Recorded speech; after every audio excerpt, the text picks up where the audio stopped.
What is up, guys? Welcome back to a new one. Today we are going to be unboxing and reviewing a mouse. We don't normally do mouses on this channel. We do gaming, but mouses and tech is what I'm really passionate about too. So what we're doing is we're looking at the Logitech MX Master 4. Very, very cool. Thank you, thank you. I'm here for you guys. So we got a lot of different things. There's so many things with this mouse. You've got like gestures, AI integration, there's haptic controls, there's the action ring, options plus.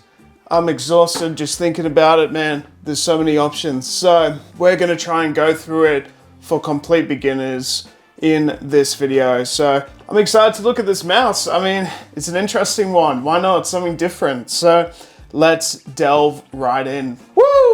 All right, so I'm very excited. This is something that I've actually done my background research on. So we've got a lot of options for once on a mouse. Like there's so many extra options that you can't really do elsewhere, like AI integration, but software integration and gestures, that's pretty cool. It is also available on PC and Linux. It has all of the integration that you could ask for with a mouse. So that's really awesome. Let's have a look inside the box. What's in the box? Ooh, okay, this is cool. The grand reveal. What is gonna happen? Okay, cool. We're not gonna unbox this upside down, guys. Ooh, look at that box, that's sick. That is such nice packaging. It feels light. So apparently this mouse is 5 grams or over. So maybe like 5.3 grams, which is interesting. So this right button clicks in. This one has got a bit of a tighter feel. These scrolls, they feel nice and smooth. That feels really smooth and really quick. Like you could spin that forever. Whereas this one feels a bit tighter, more magnetic.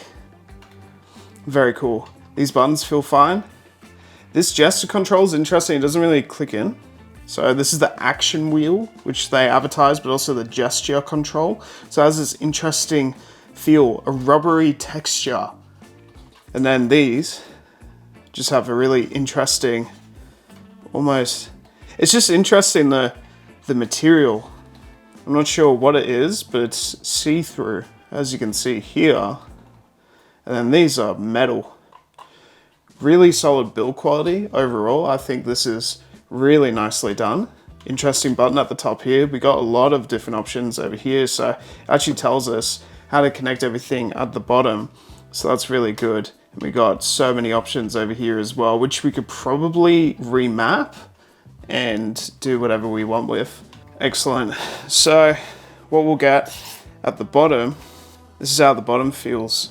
So we've got the Bluetooth control and then the dongle connection as well, which is quite good. And then here, Type-C connection, which is quite good. Connect easily to Mac and PC because most things use that Type-C connection these days. And then also these rubbery pads. We're gonna see and fully test them.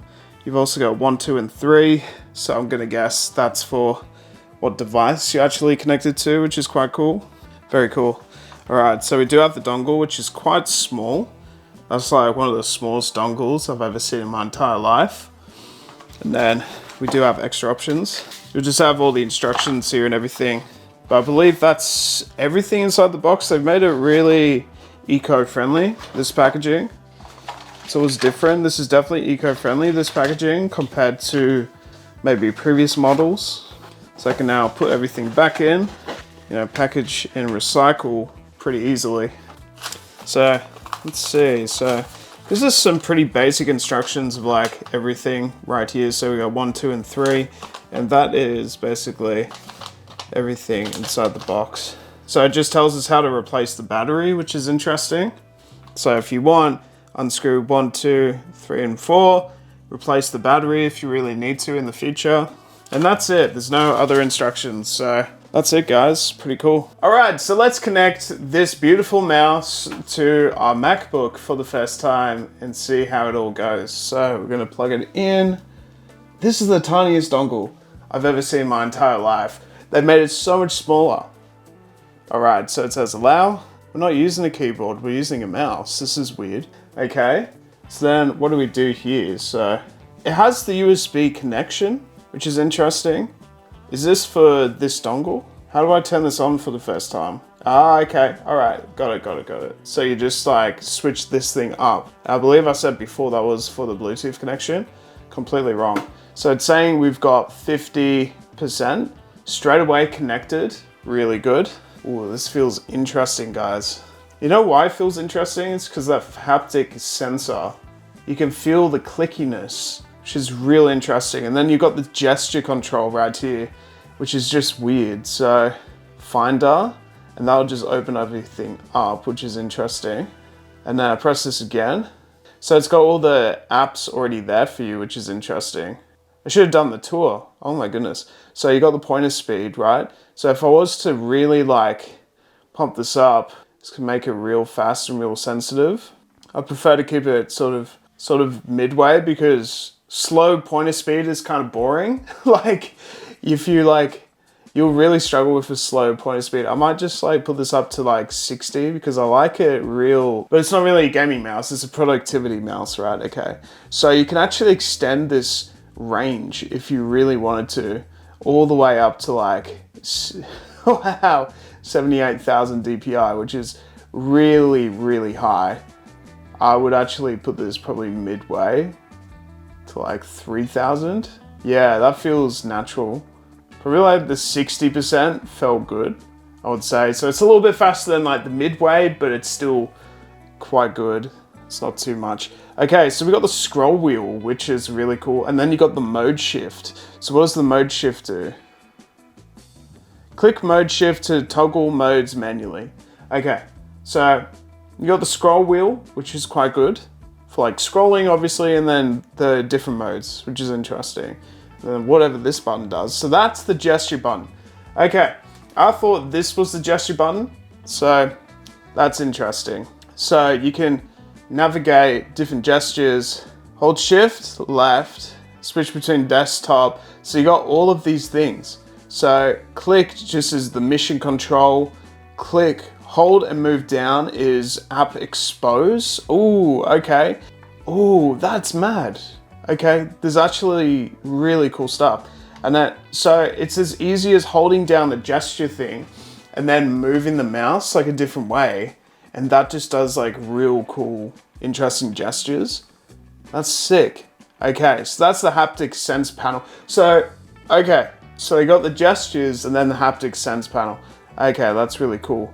So this will basically open up different apps, such as like you've got all this AI integration, which is whack.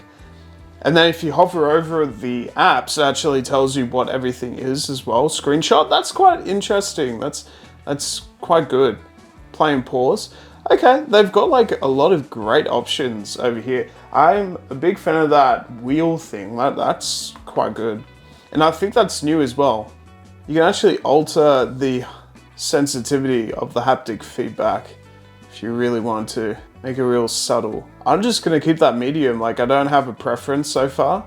It's so good though. I really like that option. Like just having the wheel and then you can like click and press things really easily. I just find that really useful. Oh, okay, so you could do Photoshop wheel.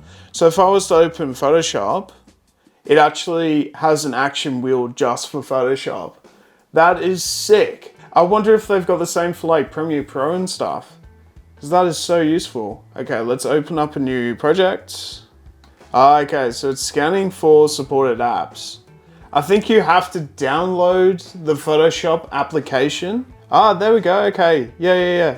So it does have the Premiere Pro options, which is sick. And then you got like the Lightroom options. That's mad. I really like that. Okay, can we install all these plugins, please? Okay, so I have to close it before installing it. Close. Man, the clickiness is so good. It feels natural. So you have to download the applications and then it can do the gesture options, which is so sick. I like it. You're all set. Okay. So we got a ton of options here as well. But before we go into this, I want to see some of these gestures. Okay, sick. We got it. So this must be... Wow, that's so sick. Okay, let's go here. So it was red before. What's the lasso? So that just goes straight to the tool. Ah, that's so cool. This might be life-changing, guys. Yeah, this is like really addictive, guys. I love it, actually. This is so sick. All right, let's get back to this app. So right now it tells us we've got 50% battery life, which is what you'll normally get outside the box. And it even shows us what everything is. So this is the back, this is the forward, gestures, shift wheel, horizontal, all that jazz. So it tells us what everything is, but you can add an application. So you can actually customize all of your apps. Okay, so you can do your Photoshop and then like customize that. So you can fully like customize all the plugins and everything. And then you can open your smart actions and actually manage them. Get real deep about all this stuff, which is interesting. So this does that basically. That is interesting. Very, very cool. So you can create your own smart actions, or there's even templates of all this stuff. So you got your Netflix. It's so interesting. So easy switch is basically switching between different devices. So 3 devices at once, which is normal for Logitech stuff. So this could easily switch to maybe your desktop or maybe your iPad or your mobile phone if you really wish. So that's really cool. All right, so what's Logiflow? So you can connect your other computers, basically flow in between them. That is cool, man. Real cool. So you go to settings, you can check for your updates, just make sure that you're at the latest firmware, which is pretty good. Yeah, man, this is sick. What a great mouse. I'm having so much fun like playing around with this and like testing it. Let's mess around with Chrome real quick. Let's see how it all goes. Do we have an action ring for Chrome? We do not have an action ring just for Chrome, so we could actually customize that as we wish. Want to see the scrolly thing? The scrolly thing works really well. It's really sensitive. Using it, you can actually, yeah, customize your point and click as you wish. I think it's the scroll thing's really sensitive. Okay, I haven't been able to figure out this side scroll option right here. But yeah, the side scroll is pretty good already as is. The click feels really good too, which is quite good. Overall, it's a really good mouse. It's quite thick, but because of that side gesture thing, it's interesting. Definitely a light feel. It's heavier than previous generations, but it is over 5 grams. All right, I want to try and switch to Bluetooth mode and see like how we do this. So this obviously just goes here. Okay, that feels a bit awkward, but it's fine. Okay. So now we're trying to connect to this device. So if I go Bluetooth, okay, so all you have to do is press that button at the bottom and it will connect to Bluetooth, and then you can connect it that way too. There we go, boom. It didn't take too long. Feels similar, like I can't tell too much of a difference with the connection. I find it's interesting that we have the Bluetooth and the dongle. I find the Bluetooth is going to be really easy because there is no dongle there. But let's switch back to the dongle. So if we just go, boom, plug this back in. So if you just go back to 1 at the bottom, it goes back to this dongle mode, which is interesting.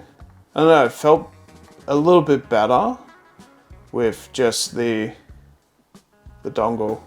So yeah, overall, I think it's a really decent mouse. I think there's so many options and so many customizable things that you can do with this mouse. Would I recommend it? Yeah, for productivity, I definitely find it's quite good. There's plenty of other options out there. So if you don't want all the nuts and crannies that this thing can do, then don't go for it, go for something else. Plenty of other options out there. and for stuff that's half the amount of price that this thing is, but it's still a decent option for productivity. I find for productivity, it's quite good because it has all these extra options such as those haptic things, but the action wheels available on all previous Logitech devices as well. It's not just available just on this model, so that's something to note. It definitely feels great, it's light, and it works quite well. I'm decently happy with it. I'll keep it, but everyone's different. So look at maybe some comparisons between different models and see which one's the best for you. I would say that this one is a fun model to go for. Thanks for watching, guys, and I'll see you on the next one.